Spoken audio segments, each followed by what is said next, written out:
자, 논리회로에 대해서 간단한 정의 좀 설명을 드릴게요. 아래쪽에 보시면 이렇게 논리회로가 나와 있는데, 쉽게, CPU라고 생각을 하셔도 됩니다. CPU나 이런 장치들, 어떤 처리하는 장치들을 생각하시면 돼요.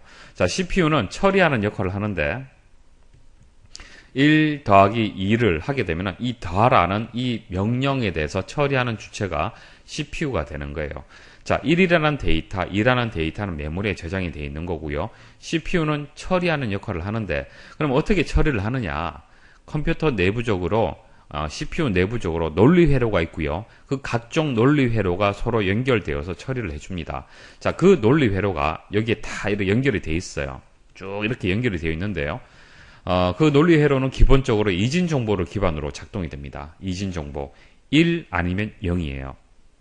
1 아니면 0. 그래서 논리 연산에 따라서, 자, 논리 연산이라면 AND, OR, NOT 이런 것들을 뜻하는 겁니다. AND라면은 A and B 하게 되면은 A와 B의 공통적인 부분을 연산을 하는 것이죠. 자, 이런 식으로 논리 연산을 이용해서 동작을 수행하는 논리 소재들로 이제 구성된 전자회로를 이제 논리회로라고 얘기를 하는데요. 중요한 것은 이진 정보가 기반이 된다는 것이 중요한 겁니다. 컴퓨터는 모든 정보들, 모든 어떤 명령이나 데이터들이 다 이진 정보로 다 표현이 되는 거예요. 자, A라고 했을 때 이런 식으로 표현이 되는 겁니다. 1, 0, 0, 0, 0, 0, 1. 자, 그래서 1일 때는 높은 전압을 주는 거고요. 0일 때는 낮은 전압을 주는 거예요. 그래서 이렇게 1일 때는 높이, 그 다음 낮게, 높게 이렇게 전기 신호가 들어가게 되면은 컴퓨터가 이것은 A구나. 자, 키보드에서 A라고 입력을 하잖아요. 그럼 컴퓨터 내부적으로는 높은 전압, 낮은 전압, 낮은 전압, 낮은 전압, 낮은 전압, 낮은 전압, 높은 전압 이런 식으로 신호가 들어가는 겁니다. 자, 이것을 직접 사람이 입력할 수는 없잖아요. 그죠? 그래서 키보드에서 A라고 이렇게 입력을 하고 컴퓨터 내부적으로는 이렇게 처리가 된다는 얘기입니다. 그래서 컴퓨터는 이진 정보를 기반으로 해서 처리가 된다. 자, 1은 높은 전압, 0은 낮은 전압으로 컴퓨터 내부적으로 정기적으로 작동이 된다. 그렇게 보시면 되는 거예요. 그래서 각종 장치들 이제 전기를 이용하는 장치들은 다 이런 전원 표시가 있을 거예요. 이게 1, 이게 0을 뜻하는 겁니다. 그래서 1은 전원이 공급이 되는 거고 0은 공급되지 않는다. 그런 의미로 해서 전원 버튼에서 이런 기호를 이용을 하고 있습니다. 자, 컴퓨터는 이진 정보를 이용한다는 거 꼭 기억을 하십시오. 좀 더 깊이 설명 하나 더 드리도록 하겠습니다. 자료의 단위를 한번 보도록 하죠. 비트란 단위, 바이트란 단위 다들 한번 들어보셨을 겁니다. 비트는 정보의 최소 단위예요. 컴퓨터에서 가장 낮은 단위가, 최소의 단위가 비트가 되는 겁니다. 그럼 1비트는 자, 이렇게 공간이 있잖아요. 그죠? 이게 1비트라고 했을 때 1비트에 들어갈 수 있는 데이터는 1 혹은 0이 되는 겁니다. 왜? 컴퓨터는 이진수 개념으로 처리를 하기 때문에 그래요.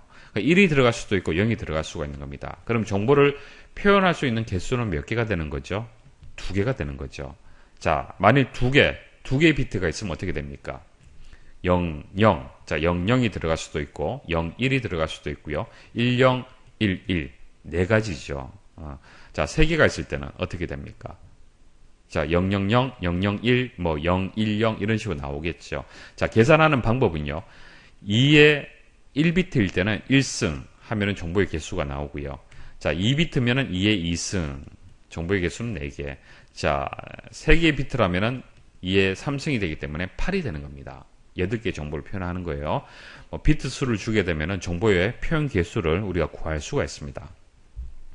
자, 비트가 정보 최소 단위가 되고요. 바이트는 8개의 비트가 모였을 때 바이트가 됩니다. 그래서 2의 8승이 되기 때문에 256개의 정보를 표현할 수 있는 단위가 되는 겁니다. 그래서 비트에 8을 곱하게 되면 바이트라는 단위가 되고, 그 다음 키로라는 단위 있죠. 키로. 자, 1m에서 1kg가 되면 어떻게 돼요? 1km가 되면 어떻게 됩니까? 곱하기 1000이죠. 곱하기 1000을 하면은 1km가 되는 겁니다. 자, 단위가 이제 1000인데 컴퓨터는 10진수를 이용하는 것이 아니라 2진수를 이용을 하기 때문에 2의 10승, 자, 2의 8승이 256이죠. 2의 구승이 516이 됩니다. 2의 10승은 1024가 되는 거예요. 그래서 2의 10승만큼 더 이제 곱해주는 겁니다. 그래서 킬로가 되는 거예요. 그 다음, 이제 또 2의 10승, 그러니까 1024를 곱하면은 메가가 되고요. 그 다음 기가가 되고 테라가 됩니다. 이해하시겠습니까? 그래서 바이트가 있고, 킬로바이트, 메가, 그 다음 기가, 테라, 이렇게 단위가 있습니다.